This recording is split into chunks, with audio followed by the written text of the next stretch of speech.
Dear students, good morning and welcome to the physics cracker channel.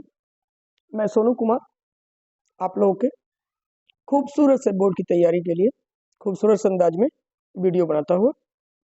चलिए, तो आप लोग को पिछले क्लास तक में रे ऑप्टिक्स से बहुत इंपॉर्टेंट क्वेश्चंस मिल चुके हैं, जिसमें से आपको पिछले क्लास तक में मैंने आपको बताया कि इमेज तक में बातें नहीं हो सकी, इसके पीछे दर्पण तक बातें हो चुकी कि गोलीय दर्पण क्या है, और साथ ही साथ आपको हो चुकी कि समतल दर्पण क्या है। इन दो चीज़ों पर बातें हो चुकी। समतल दर्पण के बारे में आपको विशेष प्रॉपर्टी जो उसका था वो भी आपको बता दिया गया। और आज हम लोग जो चर्चा करने वाले हैं वो मेरा प्रतिबिंब से लेकर है कि प्रतिबिंब किस स्थिति में कैसा बनता है, इसका क्या रे डायग्राम होता है, क्या रूपरेखा तैयार होता है।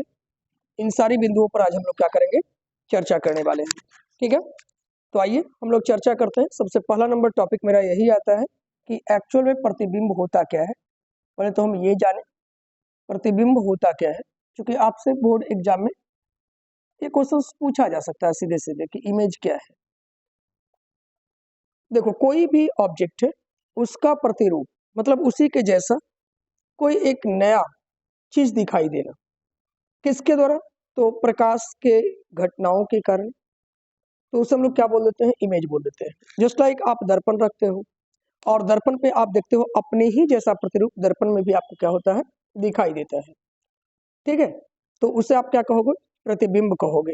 ठीक है, अब प्रतिबिंब की परिभाषा देने की बात है तो सीधी सी परिभाषा इसको ऐसे मिल जाता है, किसी बिंब बिंदु से आ रही प्रकाश की किरणें, किसी बिंब से आ रही प्रकाश की किरणें परावर्तन या अपवर्तन के पश्चात जिस बिंदु पर कटती है या कटती हुई अपीयर्ड होती है, उसी बिंदु पर हमें प्रतिबिंब प्राप्त होता है, या वस्तु के जैसा ही अदर चीजें हमें क्या होती है, आभासित होती है, दिखाई पड़ती है। उसी को हम लोग क्या बोलते हैं, प्रतिबिंब बोलते हैं। ठीक है, तो प्रतिबिंब क्या है, वस्तु या बिंब, वस्तु या बिंब से आ रही प्रकाश की किरणें, प्रकाश की किरणें परावर्तन या अपवर्तन के पश्चात, परावर्तन या अपवर्तन के पश्चात जिस बिंदु पर कटती है, जिस बिंदु पर कटती है, जिस बिंदु पर कटती है या कटती हुई प्रतीत होती है, कटती हुई प्रतीत होती है, वही प्रतिबिंब का निर्माण होता है। प्रतिबिंब का निर्माण होता है। डन है, या कोई दिक्कत? प्रतिबिंब को हम लोग दो रूपों में बांट सकते हैं, यानी प्रतिबिंब दो प्रकार का हो जाएगा। इमेज जो होगा वो कितने प्रकार का हो जाएगा, दो प्रकार का। एक का नाम जो हम लोग देंगे वो आपका होगा रियल इमेज, हिंदी में इसे बोलते हैं वास्तविक प्रतिबिंब, वास्तविक, और क्या बोलेंगे, प्रतिबिंब। दूसरा नंबर जो जाएगा उससे हम लोग बोलेंगे वर्चुअल इमेज, या फिर इसी को बोलेंगे हिंदी में आभासी प्रतिबिंब। अब देखो, दोनों वर्ड से क्लियर पता चल रहा है, वास्तविक मतलब रियल में आपको ऐसा फील होगा कि यह वास्तविक प्रतिबिंब बन रहा है। ठीक है, वास्तविक में ऐसा हो रहा है, ऐसी घटना आपको अपीयर्ड हो जाएगी तो वो क्या कहलाएगा, वास्तविक प्रतिबिंब। और आभासी में ऐसा लगेगा कि नहीं, ऐसा होता हुआ प्रतीत हो रहा है, हो नहीं रहा एक्चुअल में, बल्कि होता हुआ प्रतीत हो रहा है कि ऐसा भी होता है या हो सकता है, तो आभासी प्रतिबिंब। वास्तविक प्रतिबिंब में होता क्या है, इसकी कुछ बातें आपको ध्यान रखना है। प्रतिबिंब हमेशा उल्टा बनेगा, उल्टा होगा। ठीक है, और नॉर्मलतः प्रधान अक्ष के नीचे बनेगा। कहाँ बनेगा, प्रधान अक्ष के कहाँ बनेगा, नीचे बनेगा। प्रतिबिंब कैसा बनेगा, उल्टा बनेगा और प्रधान अक्ष के कहाँ बनेगा, नीचे बनेगा। ये चीजें आपको ध्यान में रखना है। आभासी प्रतिबिंब में क्या होता है, बस आपको ये याद रखना है कि प्रतिबिंब जो होगा वह सीधा होगा, क्या होगा, और सामान्यतः मैं बात करूं तो प्रधान अक्ष के ऊपर बनेगा, प्रधान अक्ष के ऊपर बनेगा। ठीक है, एक वर्ड और इसमें आप याद रख सकते हो दोनों में, इसमें याद ये रख सकते हो ना कि प्रतिबिंब जो बनेगा वह वास्तविक कटान यानी वास्तविक किरणों के कटने से बनेगा, और इसमें किरण कटता हुआ प्रतीत होगा, वास्तविक में कटेगा नहीं बल्कि कटता हुआ क्या होगा, प्रतीत होगा। ठीक है, अब हम लोग देखेंगे यहाँ पर कुछ और भी बातें कि प्रतिबिंब निर्माण की क्या शर्त है, प्रतिबिंब आप कैसे निर्माण कर सकते हैं। अगर आप कंडीशन जान जाते हैं तो प्रतिबिंब बनाना आप बड़े आसानी से सीख जाते हैं। तो प्रतिबिंब बनाने की जो शर्त है, आपको 2 नंबर में ये क्वेश्चन पूछा जा सकता था, इसे आप क्वेश्चन नंबर 8 रखिए। और यहाँ मैं अगला जो क्वेश्चन दे रहा हूँ वो ये है, प्रतिबिंब निर्माण का कुछ शर्त भी है, कुछ महत्वपूर्ण शर्तें, या आप बिंदु बोल सकते हो, फैक्ट बोल सकते हो, क्या क्या होनी चाहिए। तो पहला नंबर, आपको दर्पण या लेंस का चयन करना होगा, का चयन करें कि आप किस प्रकार के लेंस या दर्पण में आप प्रतिबिंब निर्माण कर रहे हैं। पॉइंट नंबर अगर 2 की बात करो, दर्पण या लेंस का क्या करें, चयन करें। ठीक है, आपको पहले ये चीज कॉन्सेप्ट क्लियर करना होगा कि हमारा कौन सा लेंस है, कौन सा दर्पण है।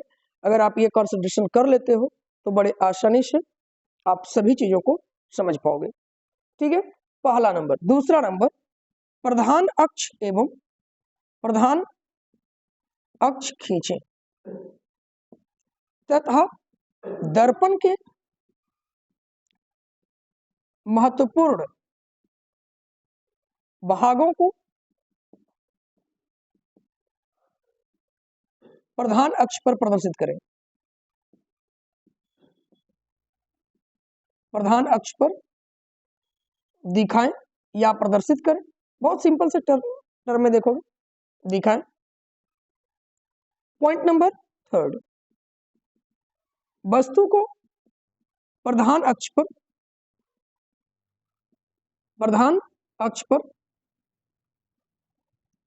प्रश्नानुसार व्यवस्थित करें, प्रश्नानुसार व्यवस्थित करें तथा सदैव लंबवत रखें, लंबवत रखें। ठीक है, कंडीशन नंबर 4 है, कोई दो किरण आरेख वस्तु से खींचें, कोई दो किरण आरेख वस्तु से क्या करें, खींचें, जो दर्पण या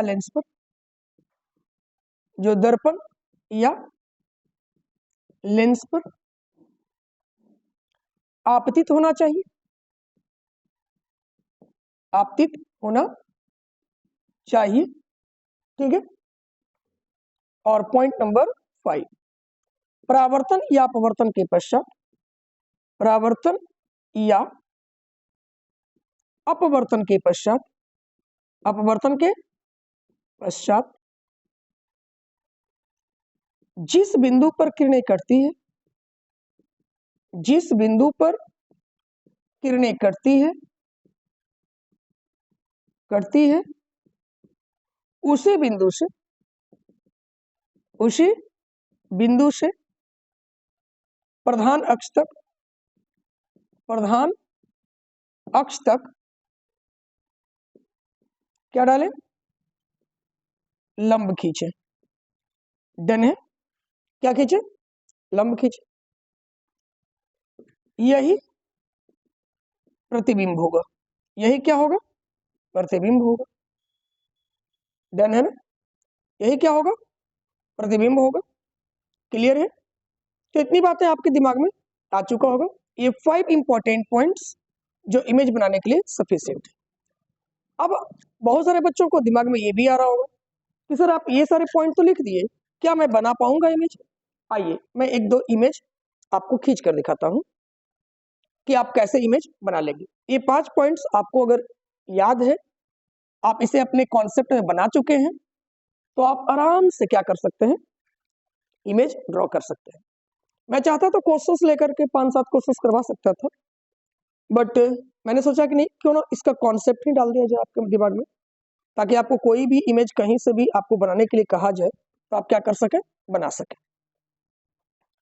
ठीक है, और ये हर एक बच्चे के लिए फायदेमंद है, आइदर वो क्लास 10th का है तो भी, क्लास 12th का है तो भी, ठीक है, या क्लास 12th के बाद कॉम्पिटिटिव एग्जाम का तैयारी कर रहा है तो भी, सभी के लिए इंपॉर्टेंट पॉइंट है। क्योंकि अगर 2 नंबर में नहीं तो ऑब्जेक्टिव में इसका क्वेश्चन आ जाता है, कॉम्पिटिटिव एग्जाम में क्वेश्चन आ जाते हैं, तो आपको ये कहीं ना कहीं क्या करेगा, फायदा पहुंचाने वाला है।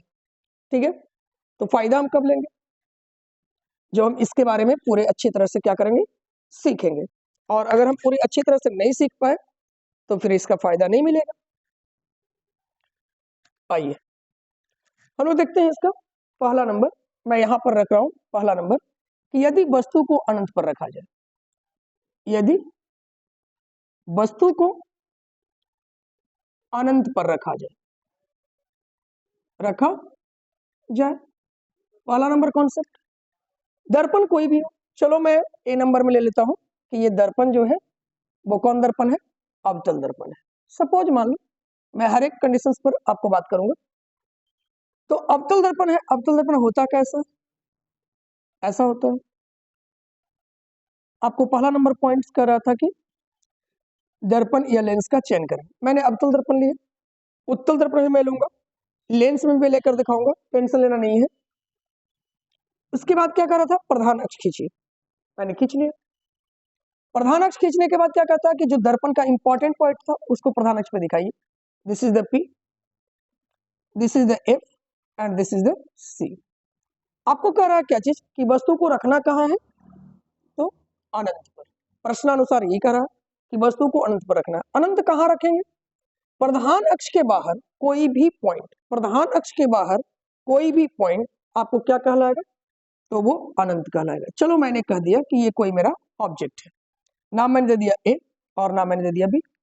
कोई भी 2 किरण खींचना है, आप दोनों किरण चाहे तो वर्टेक्स से खींच सकते हैं, ठीक है, या एक किरण वर्टेक्स से और एक किरण इसके टेल से खींच सकते हैं।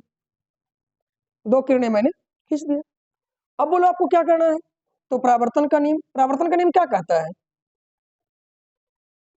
समांतर आने वाली आपतित किरणें, समांतर आने वाली आपतित किरणें प्रधान अक्ष के मुख्य फोकस पर कटती है। कहाँ करती है, मुख्य फोकस पर करती है। बस आपको ये रे डायग्राम अगर ध्यान में है तो ये खींचा गया। अब बोलो इमेज कहाँ बन गया, तो मुख्य फोकस पर ही आपको दिख रहा है। कहाँ दिख रहा है, मुख्य फोकस पर। अब इसका जब नेचर लिखोगे तो नेचर आप बड़े आराम से लिख सकते हो। बोलो क्या लिखोगे, सबसे पहला नंबर, प्रतिबिंब काफी छोटा है, तो प्रतिबिंब काफी छोटा है मतलब बिंदु के जैसा, बिंदु के जैसा, पहला नंबर, यानी बहुत छोटा हो गया। पॉइंट नंबर 2 क्या दोगे, तो देखो वास्तविक किरण कटा है, कई पहचान बिंदु मैंने बतलाया था, 3 पहचान बिंदु बतलाया कि प्रतिबिंब उल्टा बनना चाहिए वास्तविक प्रतिबिंब के लिए। पॉइंट नंबर 2 मैंने बोला कि प्रधान अक्ष के ऊपर बनना या नीचे बनना चाहिए। नंबर तीसरा, किरणों का वास्तविक कटन होना चाहिए। अब यहाँ पर ना तो मुझे ऊपर दिख रहा है ना नीचे दिख रहा है, ना उल्टा दिख रहा है ना सीधा दिख रहा है, लेकिन एक चीज दिख रहा है कि वास्तविक कटान है, किरण वास्तविक रूप में क्या हो रहा है, कट रहा है। और जब वास्तविक रूप में कटेगा तो वह प्रतिबिंब कैसा होगा, उल्टा होगा। तो दूसरा नंबर पॉइंट आपको हो गया उल्टा। तीसरा नंबर, उल्टा जैसे ही बोल देते हो प्रतिबिंब कैसा होता है, वास्तविक होता है। और चौथा नंबर पॉइंट बोल सकते हो कहां पर बन रहा है, तो मुख्य फोकस। बोलो पहला पॉइंट क्लियर है। इस मिरर के लिए भी तुम दिखा सकते हो बात, ऐसी बात नहीं कि केवल हम उसी के लिए बात करें, इसके लिए भी आप दिखा सकते हो। देखो ये आपका रहा प्रधान अक्ष, ठीक है, इधर आपका पॉइंट एफ, इधर आपका पॉइंट सी, और प्रधान अक्ष के बाहर कहीं भी आप कोई भी पॉइंट ले लो। चलो मैंने कहा कि दिस इज द ऑब्जेक्ट, नाम देते हैं ए और नाम देते हैं बी। अब यहाँ से लाइट चलेगा, पहला लाइट को ऐसे ले लो पैरेलल, दूसरा लाइट को भी यहाँ से ले लो, ये पैरेलल प्रधान अक्ष के। प्रधान अक्ष से पैरेलल जाने वाली रेज कुछ इस प्रकार से यहाँ पर इस मिरर में डाइवर्ट करता है, बट देखो आगे ये मिल रहा है, कहाँ पे मिल रहा है बालक, तो फोकस पे। यहाँ भी इमेज आपका कैसा मिल गया। अब देखो यहाँ पर डॉट लाइन से कटा है ना, देखना यही अंतर है, नहीं अंतर कितना है, इतना ही है कि यहाँ देखो मेन लाइन कटा है, मेन लाइन को वास्तविक किरण कहते हैं, और डॉट लाइन हमने बढ़ाया इससे, तो इसको क्या कहते हैं, आभासी किरण कहते हैं। अब बोलो इमेज आपका जो बनेगा कैसा है, यहाँ भी तो वही बन रहा है, कैसा, बिंदु के जैसा, पहला नंबर पॉइंट। दूसरा नंबर पॉइंट कैसा बन रहा है, तो आभासी कटान है, हमने डॉट लाइन से बढ़ाया है, मतलब यहाँ पर जो प्रतिबिंब बनेगा वो सीधा बन जाएगा। पॉइंट नंबर थर्ड जो मिलेगा वो कैसा मिल जाएगा, तो आपने देखा सीधा जैसे ही हो जाएगा, आप बोल दोगे काल्पनिक या आभासी, काल्पनिक या आभासी। और चौथा नंबर पॉइंट आप बोल दोगे कहाँ पे बन रहा है, तो यहाँ भी आप बोलोगे कहाँ पे, मुख्य फोकस पे। ठीक है, ये कौन दर्पण के लिए हो गया, उत्तल दर्पण के लिए। तुम्हारे दिमाग में आ रहा होगा सर हम लोग उत्तल लेंस के लिए भी क्या लेकर देख सकते हैं, यस ले सकते हैं, पॉइंट नंबर सी में ले लो, उत्तल लेंस। देखो सारी बातें मैं बड़े आराम से कर रहा हूं और आप आराम से इमेज को दिखा सकते हो, ठीक है ना। ये आपका रहा कौन लेंस, उत्तल लेंस।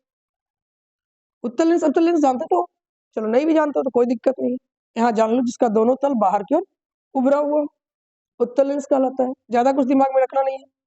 यहाँ ऑप्टिकल सेंटर हो गया, आप चाहे तो इसको P1 लिख सकते हैं, इसको चाहे तो P2 लिख सकते हैं। यहाँ पर मैंने कह दिया चलो F1 है, यहाँ पर मैंने कह दिया 2F1 या C1 कह सकते हो। इसका नाम मैंने दे दिया F2 और इसका नाम मैंने दे दिया 2F2 या C2 बोल सकते हो। क्या बोल सकते हो, C2। हम लेंस पर भी आएंगे तो बात करेंगे, यहाँ पर इमेज मैं बता रहा हूँ इसीलिए मैं पहले इस चीज को ले लिया। वस्तु को मैंने कहाँ रखा, वही अनंत पर। तो पहला रेज कैसा गया, पैरेलल, पहला रेज एक वर्टेक्स से और टेल से ले, पैरेलल जाने वाली रेज रिफ्रैक्ट करेगी और कहाँ कटेगी बालक, तो आप देखो खुद ब खुद, फिर यही फोकस पर कट गया। अब तुम खुद ब खुद इमेजेस का बना सकते हो, बोलो क्या वास्तविक किरण कटा है या हमने डॉट से मिलाया है, तो नहीं सर डॉट से नहीं मिला है, वास्तविक रूप में कटा। अब जब वास्तविक रूप में कटा है तो आप चाहो तो दिखा सकते हो, बोलो इमेज बिंदु के जैसा, कैसा बन रहा है, बिंदु के जैसा। दूसरा नंबर वास्तविक कट रहा है तो उल्टा, तीसरा नंबर उल्टा है ही है तो वास्तविक बोल दो, और चौथा नंबर पॉइंट आप बोल सकते हो कैसा, चौथा नंबर पॉइंट आप क्या बोलोगे, तो मुख्य फोकस पर, मुख्य फोकस पर। बहुत अच्छा, हो गया कंप्लीट। अब कुछ बच्चे के दिमाग में आ रहा होगा सर एक और बता ही दीजिए, क्यों ना अवतल लेंस के लिए। चलो मैं यहाँ पर भी चर्चा कर रहा हूँ, अवतल लेंस, ये आपका रहा लेंस, दिस इज द अवतल लेंस। अगर इस पर बात करते हो तो देखो बहुत इजीली और आराम से तुम कर सकते हो। पूरे प्रतिबिंब का कॉन्सेप्ट मैं क्लियर करना चाह रहा हूँ, जो मैंने कॉन्सेप्ट लिखा है, ताकि आपको कोई भी इमेज कहीं से भी आ जाए तो आप बना सकते हो। हम लोग इंपॉर्टेंट पॉइंट फिर से दर्शाए, दिस इज द, मान लेते हैं F1 और दिस इज द 2F1, इसको मैंने कहा F2 और इसे मैंने कहा 2F2, ठीक है।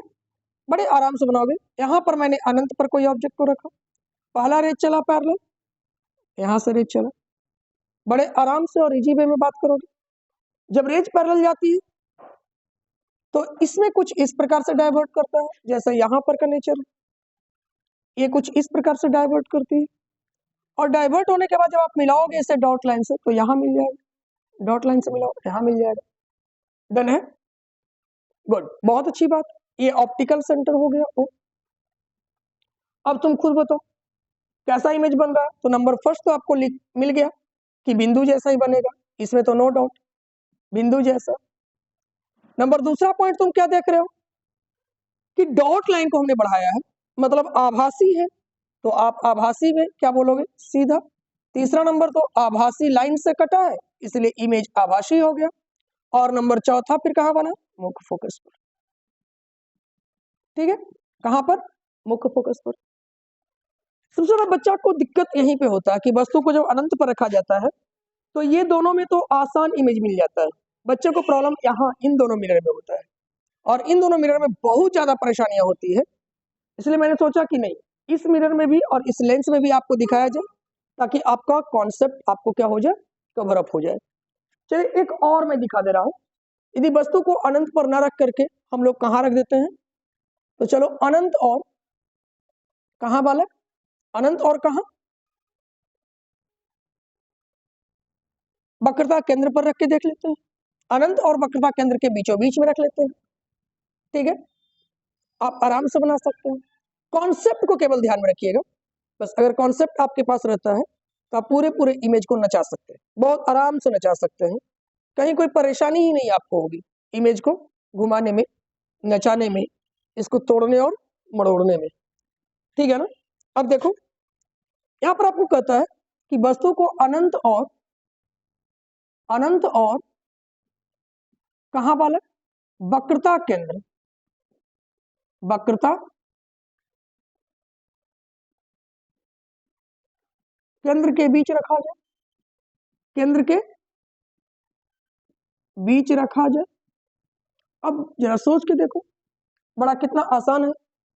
अगर मैं अवतल दर्पण की बात कर रहा हूं तो लो अवतल दर्पण बना लो, ये रहा।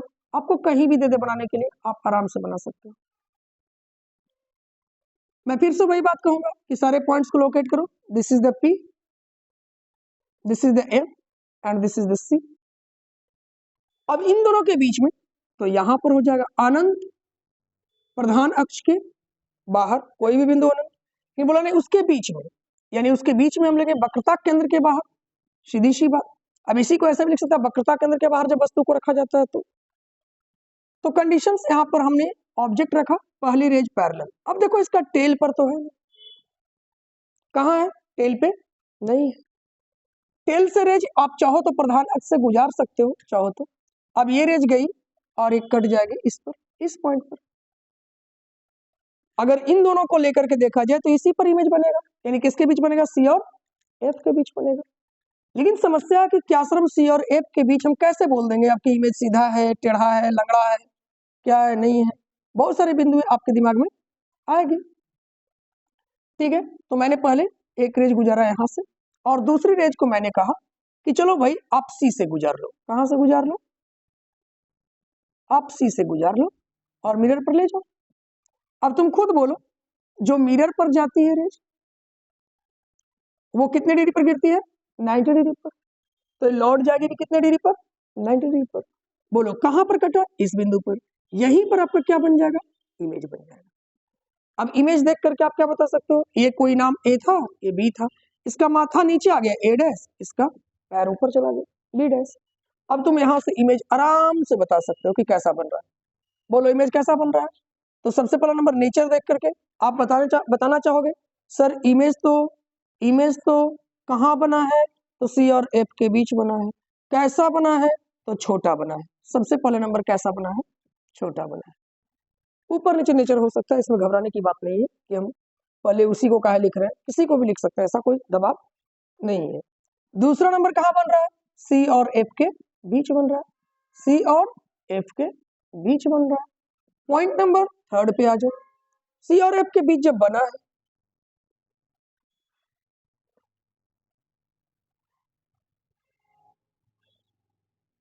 थोड़ा सा